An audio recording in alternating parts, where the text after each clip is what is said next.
नमस्कार साथियों, मैं वेद प्रकाश आपके अपने YouTube चैनल प्रकाश स्टडी में आपका स्वागत करता हूं। साथियों, आज 28 दिसंबर 2022 है। आज हम सीटेट का पेपर जो प्रथम शिफ्ट में हुआ था, आज उसे करने जा रहे हैं।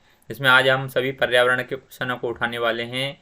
उससे पहले हम 60 तक क्वेश्चन करा चुके हैं, जिसमें मैथ और बाल विकास जो भी चैप्टर है आपका उसे कंप्लीट करा चुके हैं। आइए स्टार्ट करते हैं। क्वेश्चन नंबर 62 से 62 में दे रखा है,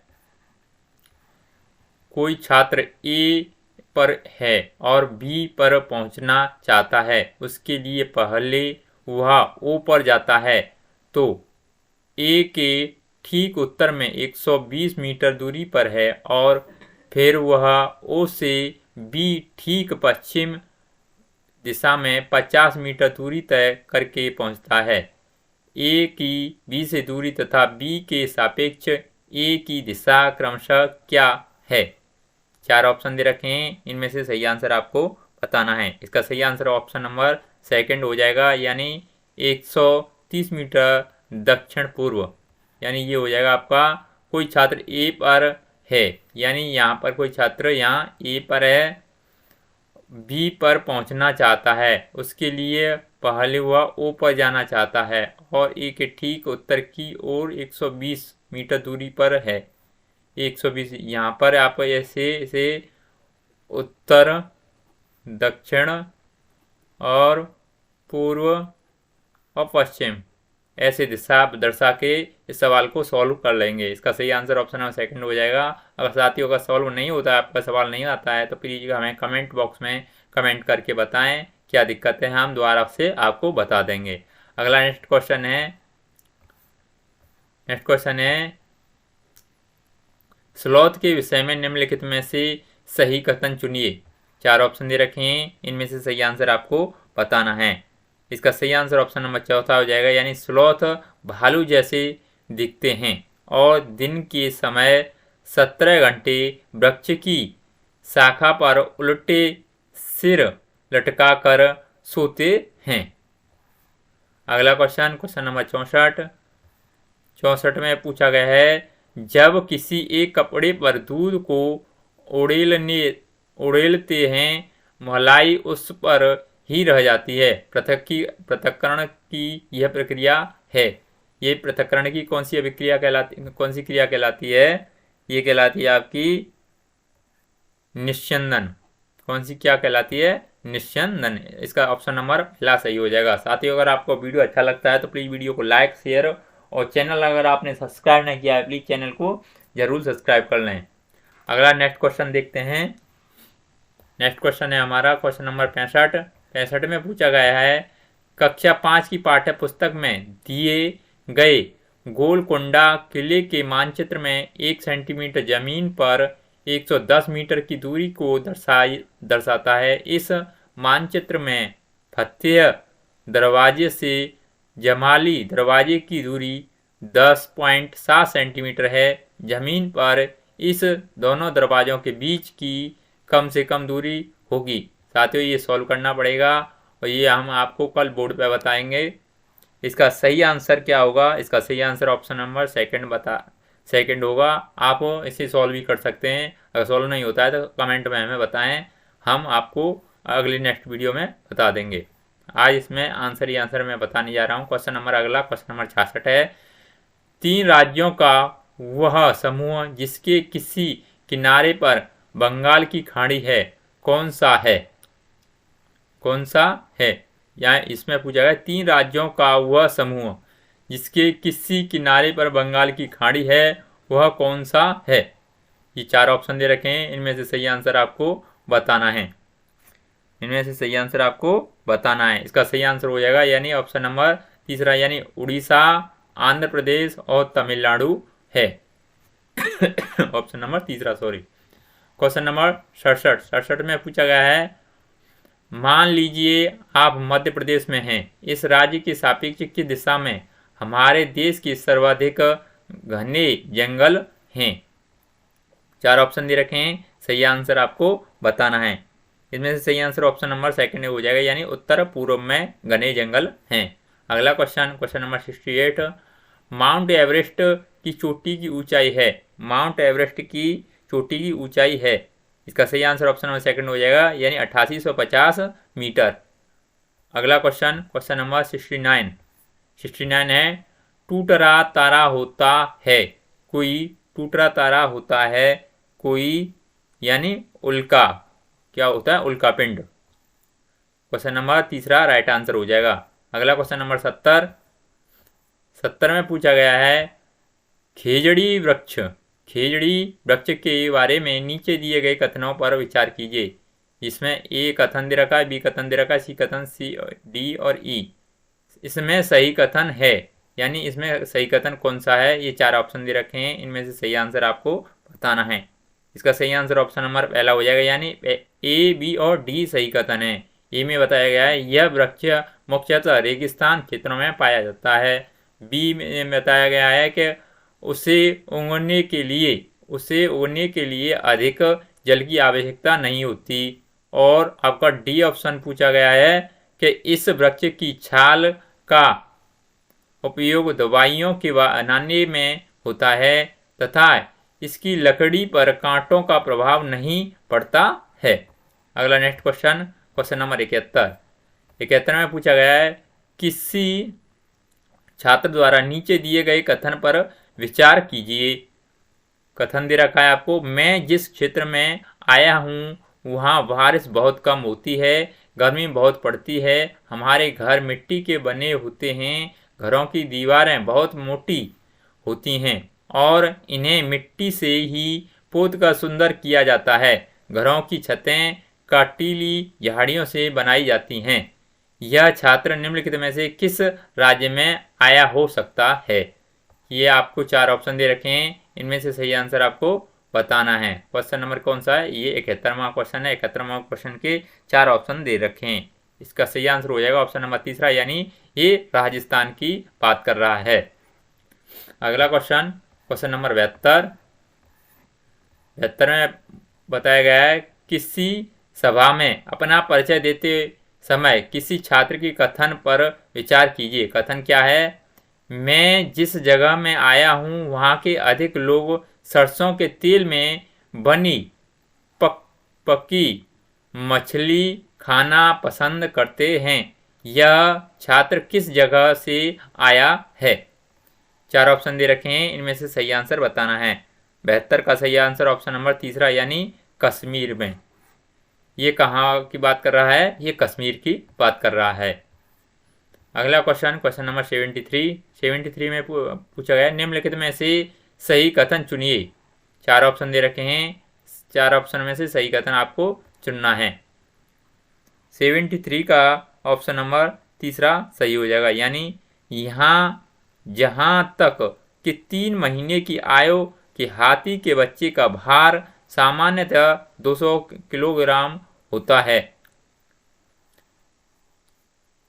यह आपका ऑप्शन नंबर सही हो जाएगा। अगला क्वेश्चन नंबर 74 में पूछा गया है, एक समूह को चुनिए जिसका प्रयोग पुनः चक्रण के पश्चात किया जा सकता है। 4 ऑप्शन दे रखे हैं, सही आंसर आपको बताना है। इसका सही आंसर ऑप्शन नंबर तीसरा सही हो जाएगा, यानी लोहे की कीलें, कांच की बोतल, स्टील मग और गत्ते का डिब्बा। इसका राइट आंसर ऑप्शन नंबर तीसरा हो जाएगा। अगला क्वेश्चन दे रखा है, 75वां क्वेश्चन है, निम्नलिखित का मिलान कीजिए। कॉलम फर्स्ट दे रखा है और कॉलम सेकंड दे रखा है और 4 ऑप्शन दे रखे हैं और इधर को ए से लेकर ई तक दे रखा है। आपको सही मिलान करना है।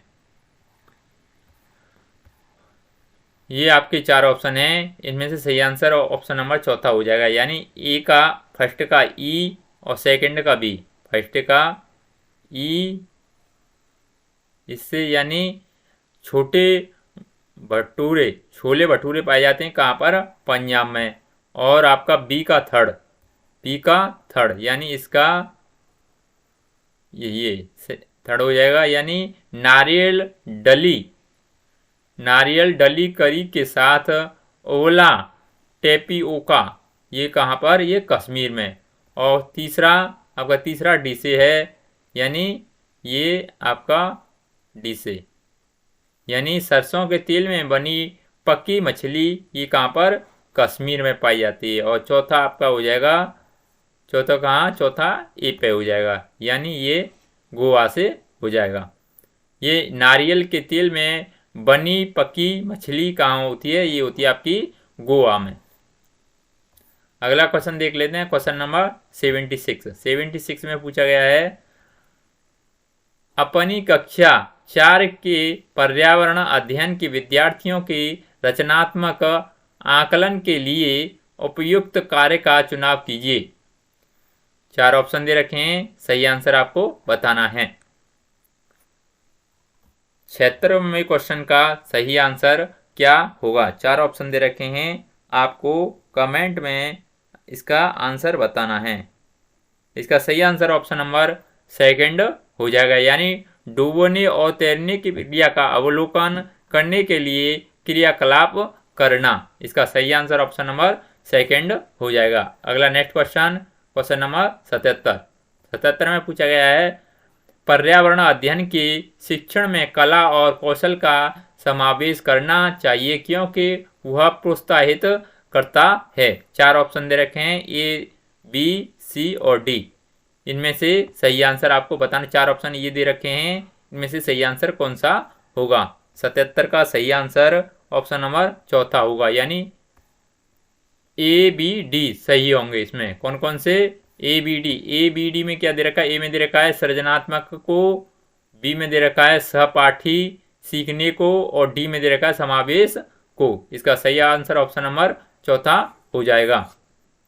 अगला क्वेश्चन, क्वेश्चन नंबर 78 यानी 78, कक्षा 4 के विद्यार्थियों को थीम आश्रम के लिए कौन सी युक्ति पूछताछ को प्रोत्साहित करती है? आपके ये 4 ऑप्शन दे रखे हैं, सही आंसर आपको बताना है। इसका सही आंसर ऑप्शन नंबर तीसरा हो जाएगा, यानी विभिन्न मकान निर्माण स्थलों पर जाने के उपरांत विद्यार्थी को अपने अनुभवों को सुनाने के लिए कहना। इसका सही आंसर ऑप्शन नंबर तीसरा हो जाएगा। अगला क्वेश्चन 79 में पूछा गया है, प्राथमिक कक्षाओं का पर्यावरण अध्ययन वह विषय क्षेत्र है जिसमें एकीकरण, 4 ऑप्शन दे रखे हैं, सही आंसर कौन सा होगा? एकीकरण ऑप्शन नंबर चौथा सही होगा। एकीकरण विज्ञान, सामाजिक विज्ञान और पर्यावरण शिक्षा के संप्रत्ययों एवं मुद्दों का विषय क्षेत्र में एकीकरण होता है। इसका सही आंसर ऑप्शन नंबर चौथा हो जाएगा। अगला क्वेश्चन, क्वेश्चन नंबर 80 में पूछा गया है, निम्नलिखित में से प्राथमिक स्तर के पर्यावरण अध्ययन का क्या उद्देश्य है? निम्नलिखित में से प्राथमिक स्तर के पर्यावरण अध्ययन का क्या उद्देश्य है? 4 ऑप्शन दे रखे हैं, सही आंसर आपको बताना है। क्वेश्चन नंबर 80 का सही आंसर ऑप्शन नंबर पहला हो जाएगा, यानी लैंगिक भेदभाव से संबंधित मुद्दों पर सीखने वालों को संवेदनशील बनाना। अगला क्वेश्चन, क्वेश्चन नंबर 81 में पूछा गया है, शिक्षिका ने अपने विद्यार्थियों को भोजन के रूप में ग्रहण किए जाने वाले पौधों के विभिन्न भागों जैसे जड़, तना एवं पुष्पों के नाम जानने के लिए अपने परिवार के सदस्यों से परामर्श करने के लिए कहा। इस क्रियाकलाप की अभिकल्पना की गई है। 4 ऑप्शन दे रखे हैं, 4 ऑप्शन में से सही आंसर आपको बताना है। 81 का सही आंसर ऑप्शन नंबर पहला हो जाएगा, यानी अनुभवात्मक सीखने को प्रोत्साहित करने के लिए। ऑप्शन नंबर पहला सही हो जाएगा। अगला क्वेश्चन, क्वेश्चन नंबर 82 में पूछा गया है, दृष्टिबाधित विद्यार्थियों को पर्यावरण अध्ययन पढ़ाने के लिए निम्न में से कौन सी युक्ति सर्वाधिक प्रयुक्त है? 4 ऑप्शन दे रखे हैं, आपको सही आंसर आपको बताना है।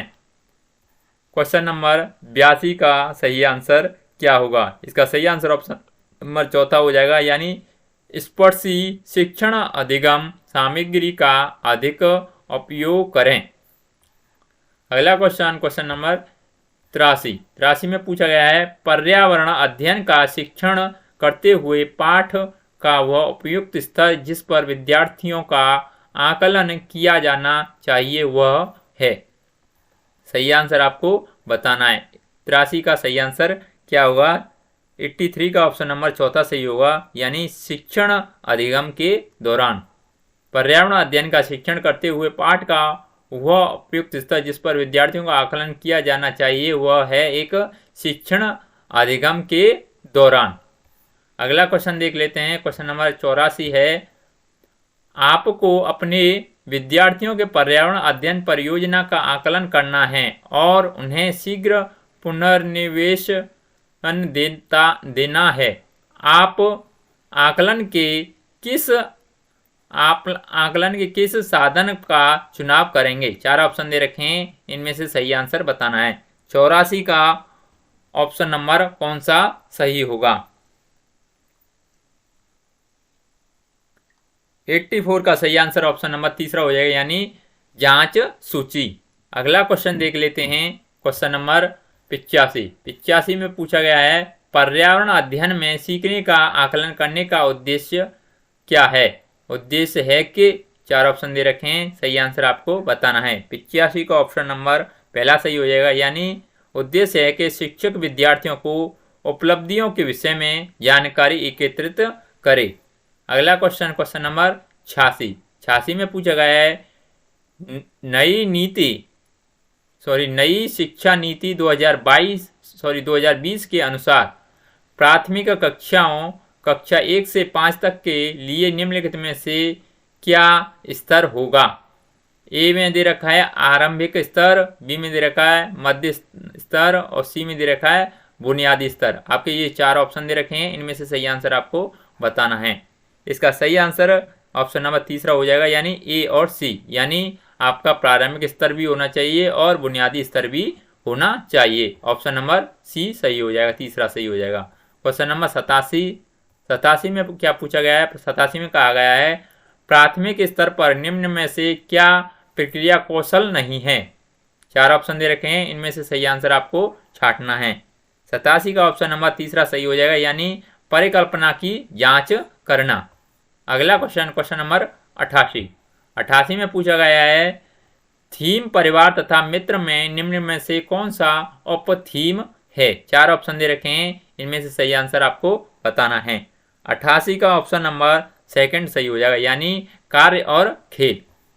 अगला क्वेश्चन नंबर 89 में पूछा गया है, निम्न में से कौन सा एक आपसारी प्रश्न है जो पर्यावरण अध्ययन की शिक्षिका अपनी कक्षाओं को सृजनात्मक क्षमता को प्रोत्साहित करने के लिए पूछेगी? 4 ऑप्शन दे रखे हैं, इनमें से सही आंसर आपको बताना है। 89 का सही आंसर ऑप्शन नंबर सेकंड हो जाएगा, यानी दिल्ली जैसे शहरों में वायु प्रदूषण को कम करने के लिए आप क्या कदम उठाएंगे? ऑप्शन नंबर सेकंड हो जाएगा। अगला क्वेश्चन नंबर 90, विद्यार्थी द्वारा पर्यावरण अध्ययन के सीखने का गत्यात्मक, समग्र और अनुभवात्मक प्रकृति का उत्तम आकलन किया जा सकता है। 4 ऑप्शन दे रखे हैं, सही आंसर आपको बताना है। इसका सही आंसर हो जाएगा ऑप्शन नंबर तीसरा, यानी विश्वसनीय आकलन युक्तियों द्वारा। साथियों, आज पर्यावरण अध्ययन के पूरे क्वेश्चन कंप्लीट हो चुके हैं। आज अगर आपको वीडियो अच्छा लगता है तो प्लीज़ वीडियो को लाइक, शेयर और चैनल को जरूर सब्सक्राइब करें। आज के लिए बस इतना ही, धन्यवाद।